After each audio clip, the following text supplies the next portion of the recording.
Mark chapter 6. Jesus is not accepted at Nazareth. Jesus journeyed on from there and returned to his home country, and his followers went with him.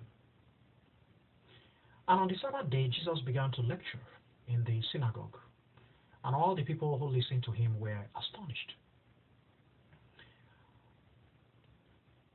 and asked, "Where did this man obtain these great things? Where did he obtain such wisdom and these wonderful works? Is this not the carpenter Mary's offspring? And are James and Joseph, Judas and Simon not his brothers? And are all his sisters not dwelling in this place?" And so they denied and despised Jesus.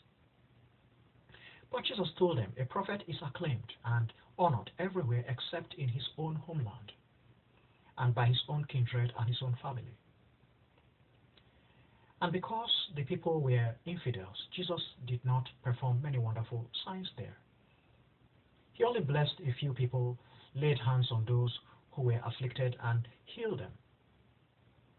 Jesus was quite astonished because the people were infidels, but he went round the districts lecturing.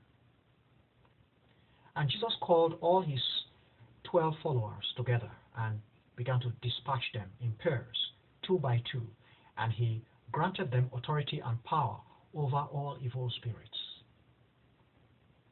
And he commanded them, "Do not take anything along on this journey except the staff.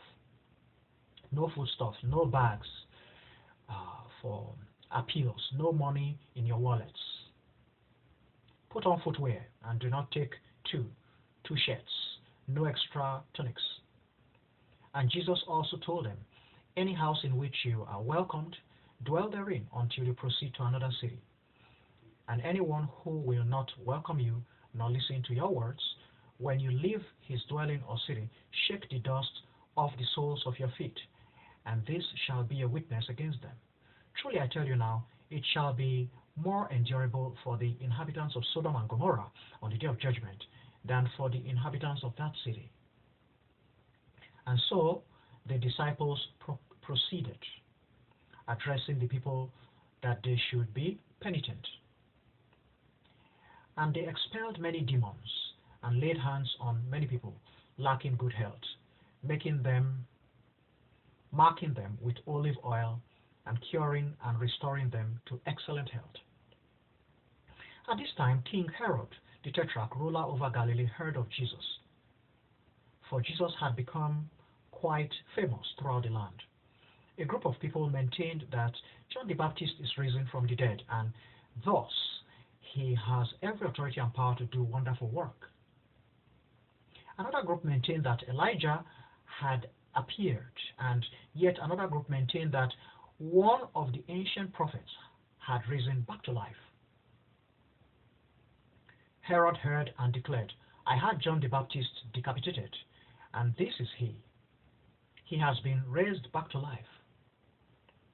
For Herod had captured John and imprisoned him because of Herodias, the spouse of his brother Philip, for he took her as his spouse. For John the Baptist had told Herod, "It is unlawful for you to take Herodias as your spouse." And so Herodias was offended and wanted to kill John, but she was unable to do so.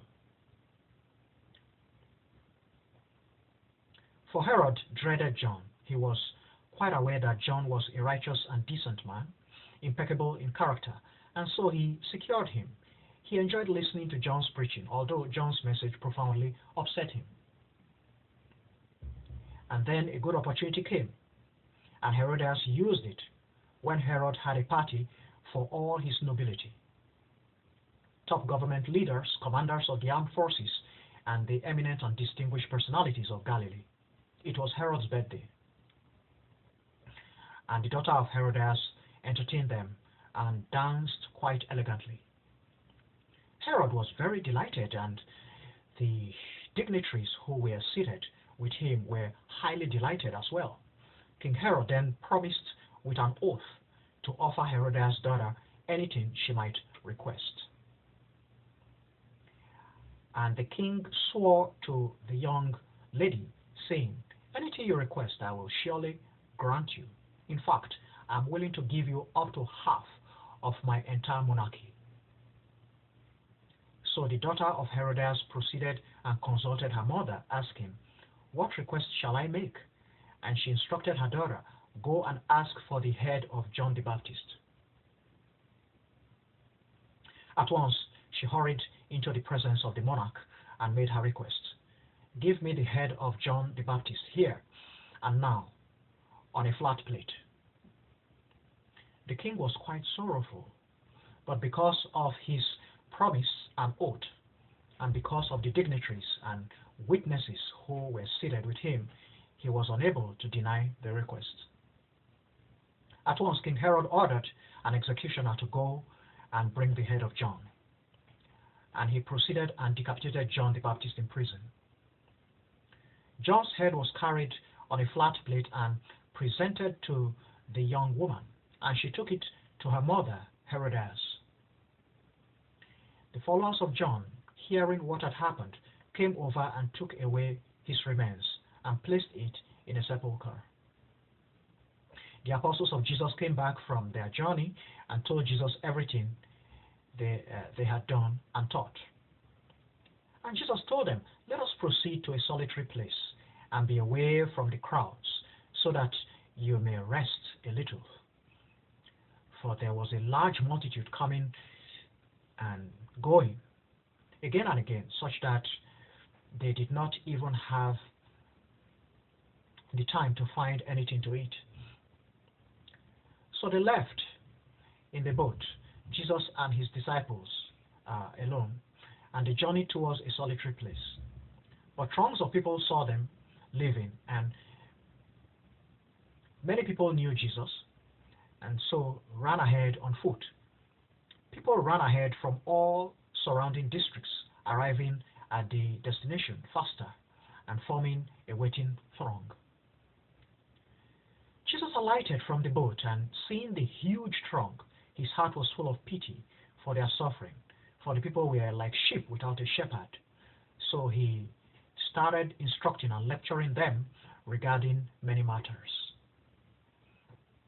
Later, when the sun was gradually beginning to go down, the 12 apostles of Jesus approached him and told him, This is a solitary and quite remote area, and the hour is quite late already. Send the throngs away, that they may proceed early to the neighboring districts and settlements, and lodge and find foodstuffs. They do not even have anything to eat. But Jesus replied them, You provide them with food to eat. And they asked Jesus, Shall we go out and purchase 200 silver pieces or denarii worth of bread, that the crowd may have some food to eat? But Jesus told them, How many loaves precisely do you have? Please find out. Go quickly and see. And when they had looked, they told Jesus, 5. We also have 2 fish. And Jesus ordered his followers to make all the people settle down and be seated in groups on the fresh grass. And so the people were seated in rows, in groups of 100 and in groups of 50. And Jesus picked up the 5 loaves and the 2 fish, and looking towards heaven, he gave thanks to God for the food, shared the loaves, and handed them to his followers to distribute to the masses. Likewise, he shared the 2 fish among them all. Everybody ate and was satisfied. And they gathered the remnants together, both loaves and fishes, and filled 12 big baskets. The number of people who had eaten was in total approximately 5,000 men. And Jesus instructed his followers to enter the boat and proceed to the other side of the great lake, to Bethsaida, while he sent the masses of devotees away. After sending the masses of devotees away, Jesus went up alone on a mountain to entreat the Lord God. Evening came, and Jesus was on land on the mountain by himself. and by this time the boat had covered quite a distance in the lake. Then Jesus saw his followers rowing the boat with great stress, for the gusts blew against them in the early hours of the morning, between 3 a.m. and 6 a.m., before dawn. Jesus approached his followers walking on the lake and was almost passing them by. But when the followers saw Jesus walking on the vast waters, they were terrified. "A ghost! Ghost!" they screamed.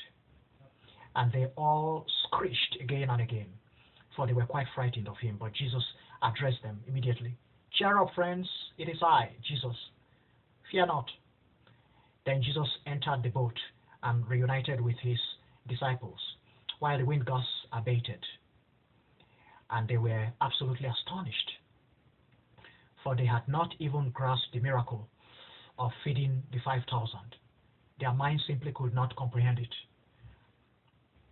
Crossing the great lake, they came to the district of Gennesaret and moored the boat at the shore. As they alighted the boat, the masses already recognized Jesus, and so they hastened toward the entire surrounding neighborhoods, bringing to Jesus all the sick and disabled in the area who were bedridden. And anywhere they heard Jesus' words, they would go there to receive healing. Everywhere Jesus visited, small settlements, districts, cities, or very rural areas or fields, they brought all who were ill and infirm to the marketplaces and implored him to permit them to touch only the edge of his garment. And everyone who touched it was healed on the spot.